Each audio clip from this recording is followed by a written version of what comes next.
दोस्तों, इस वीडियो में हम ऐसी आदतों के बारे में बात करने वाले हैं जिन्हें अपनाकर आप अपने टाइम को अच्छे से मैनेज कर सकते हैं, अपने आप को हेल्दी रख सकते हैं, ज्यादा बेटर लाइफ जी सकते हैं, लाइफ में ज्यादा खुश रह सकते हैं। इतने सारे फायदे। तो चलिए जानते हैं ये आदतें कौन सी हैं। पहली आदत है सुबह जल्दी उठना, क्योंकि सुबह देर से उठने पर आपके पास दूसरे कामों के लिए समय तो रहता है, लेकिन खुद के लिए समय नहीं रहता। जो जल्दी सोता है वो जल्दी उठता है, उसके पास स्वास्थ्य, पैसा और बुद्धि रहती है। सुबह वातावरण में ऑक्सीजन की मात्रा ज्यादा होती है, जिससे हमारा दिमाग हेल्दी रहता है, हमारा शरीर भी हेल्दी होता है। वहीं अगर सुबह आप जल्दी उठ जाते हैं तो आपके पास समय ही समय रहता है। सुबह आप 1 घंटे में जितना काम करते हैं, दोपहर में वह 3 घंटे में हो पाता है। अगर आप सुबह जल्दी उठ जाते हैं तो आपको ऑफिस जाने से पहले भी आपके पास 4-5 घंटे का समय रहेगा। इस दौरान आप व्यायाम कर सकते हैं, पूरे दिन की योजना बना सकते हैं या अन्य महत्वपूर्ण कामों को कर सकते हैं। सुबह उठना हमारे लिए हर तरह से लाभदायक है। हमारे पूर्वजों की जीवन शैली ज्यादा स्वस्थ इसलिए थी क्योंकि वे प्रकृति के बहुत करीब थे। वे न सिर्फ प्राकृतिक वातावरण में रहते थे बल्कि प्रकृति की लय में कार्य करते थे। सुबह का वातावरण इतना पवित्र और शांत रहता था कि ऋषि मुनि ब्रह्म मुहूर्त में भजन पूजन करते थे। आज आधुनिकता के दौर में आर्टिफिशियल लाइफ इतना पावरफुल हो गया है कि मनुष्य का प्रकृति से सारा संपर्क ही टूट चुका है। रात को देर तक जागना, सुबह देर से उठना,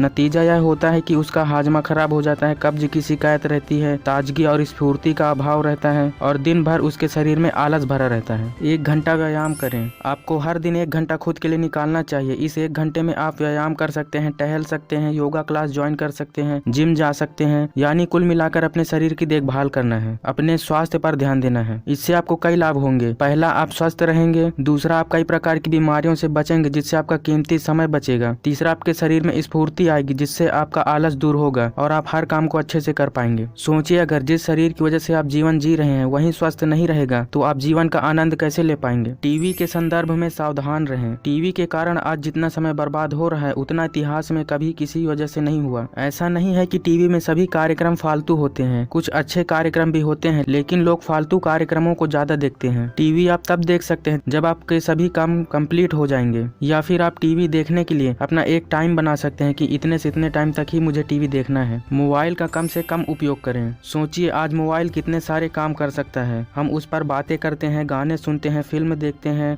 गेम खेलते हैं, चैटिंग करते हैं, फेसबुक चलाते हैं, नेट सर्फिंग करते हैं, इंटरनेट बैंकिंग करते हैं, फोटो खींचते हैं, वीडियो बनाते हैं और देखते हैं। एक छोटी सी मोबाइल में हम बहुत सारे काम कर सकते हैं। ये हमारे लिए जितना उपयोगी है उतना नुकसानदायक भी है, क्योंकि अधिकांश मोबाइल फोन्स में एक घातक इलेक्ट्रोमैग्नेटिक रेडिएशन निकलता है, जिससे कई प्रकार के खतरे उत्पन्न हो जाते हैं। रेडिएशन की वजह से ब्रेन ट्यूमर, कैंसर, डीएनए विकृति जैसे खतरनाक बीमारियां हो सकती हैं। इसलिए आप मोबाइल का जितना कम उपयोग करें उतना ही आपके स्वास्थ्य के लिए अच्छा है। समय बर्बाद करने के मामले में मोबाइल तो टीवी को भी पीछे छोड़ चुका है, क्योंकि लोग अपने दिन का ज्यादातर हिस्सा मोबाइल पर ही बिताते हैं और दिन भर में 5 से 6 घंटा मोबाइल में आराम से चला जाता है। इसलिए अगर जरूरी है तभी मोबाइल यूज करें और इसे कम से कम यूज करने की कोशिश करें। इंटरनेट पर समय बर्बाद ना करें। ज्यादातर लोग इंटरनेट को वरदान मानते हैं, लेकिन यह अभिशाप भी साबित हो सकता है। इंटरनेट और सोशल मीडिया की वजह से हम एक दूसरे से कनेक्ट हो गए हैं। कई प्रकार के कामों को हम सेकेंडों में पूरे कर सकते हैं, लेकिन इसका अगर गलत उपयोग करें तो हम अपने लाइफ को बर्बाद भी कर सकते हैं। इसका उदाहरण है social media addiction, porn addiction, नींद न आना, इस प्रकार की कई सारी परेशानियां। इसलिए इंटरनेट का यूज सही कामों में करें, अपना टाइम पास या फिर फालतू कामों में इसे कभी यूज न करें। आलस से बचें। समय बचाने के लिए आपको आलस से बचना चाहिए, क्योंकि जब भी कोई मुश्किल काम सामने आता है तो हम आलस करने लगते हैं और उसे टाल देते हैं। आलस करने से हमारा हेल्थ खराब होता है और समय भी बर्बाद होता है, और इसका मुख्य कारण है कि आवश्यकता से अधिक भोजन कर लेना। इसलिए भोजन उतना ही करें जितना जरूरी है और नियमित व्यायाम करें। टाल मटोल ना करें। हम सभी टाल मटोल करते हैं, आज के काम को कल पर टाल देते हैं। यही कारण होता है कि कभी हमारा मूड नहीं होता तो कभी काम मुश्किल लगता है। लेकिन याद रखें, टाल मटोल करना समय प्रबंधन की दृष्टि से खतरनाक है। इसका नुकसान यह है कि आप कल के समय को गिरवी रख देते हैं और जिस काम को आप आज कर सकते थे उसे कल छोड़ देते हैं और कल के लिए बोझ बना देते हैं। इसीलिए आज के काम को आज ही निपटाएं। संभव हो तो आने वाले कल को भी आज ही खत्म कर लें, ताकि कल पर दबाव कम हो जाए और कल आप नए काम कर सकें। अगले दिन की योजना बना लें। आदर्श स्थिति यही रहती है कि अगले दिन की योजना आप एक दिन पहले बना लें, लेकिन अगर आप उस दिन नहीं बना पाते तो सुबह उठकर योजना बना लें। इससे फायदा ये होगा कि आपको पता रहेगा कि आज दिन भर में आपको क्या करना है और सोचने में आपका समय बर्बाद नहीं होगा। सोचने के बजाय आप एक्शन लेंगे कि आज मुझे ये कंप्लीट करना है। बुरी आदतों से बचें। बुरी आदतों जैसे शराब, सिगरेट हमारे स्वास्थ्य के लिए तो हानिकारक है ही, लेकिन हमारे समय के लिए भी हानिकारक है, क्योंकि एक व्यक्ति शराब पीने के लिए जितना समय बर्बाद करता है उतने समय में वह बहुत सारे काम कर सकता है। है और शराब पीने के बाद जो समय बर्बाद होता है उसकी तो कल्पना भी नहीं कर सकते। आपका पूरा दिन तो बर्बाद हो ही सकता है, अगला दिन भी बर्बाद हो सकता है। इससे कई प्रकार के नुकसान हो सकते हैं, जैसे लड़ाई झगड़ा होना, एक्सीडेंट हो जाना, सिर दर्द या हैंगओवर हो जाना, रिलेशन खराब होना और इज्जत का कबाड़ा हो जाना। आपने देखा होगा कि जब बच्चे वीडियो गेम खेलते हैं तब उन्हें भूख प्यास का एहसास नहीं होता, उन्हें पता ही नहीं चलता कि कब 3-4 घंटे गुजर गए। दूसरी ओर जब बच्चे पढ़ते हैं तो उन्हें 100 काम याद आ जाते हैं और 15 मिनट में ही ऐसा लगता है कि बहुत समय हो गया। अपना प्रिय काम करते समय आपको समय का एहसास ही नहीं होता, क्योंकि तब आप लय में होते हैं, जिसे मनोवैज्ञानिक फ्लो में रहना कहते हैं। इस समय आप जो काम करते हैं वह सरल और आसान लगता है। इस नियम को ध्यान में रखकर आप अपने काम को दिलचस्प बनाने के तरीके खोजें ताकि आप लय में काम कर सकें और अपने महत्वपूर्ण कामों को जल्दी कंप्लीट कर सकें। जैसे आप एक सेल्समैन हैं, आपको अपने काम से नफरत है, ऐसे में आप 1 घंटे काम करने पर ही थक जाएंगे और सोचेंगे कि बाकी का काम कल कर लेंगे। दूसरी ओर यदि आप अपने लक्ष्य को ध्यान में रखते हैं, अपने पिछले रिकॉर्ड को तोड़ना चाहते हैं और आज एक नया रिकॉर्ड बनाना चाहते हैं, तो आपको यह खेल दिलचस्प लगेगा, जिससे आप में एक नई ऊर्जा संचारित होगी। जब आप अपने आर्थिक लक्ष्य को याद करेंगे तो लक्ष्य आपके पैरों को आगे बढ़ने की शक्ति देगा। इस प्रकार हम ज्यादा अच्छे से और बेहतर तरीके से किसी काम को कर सकते हैं।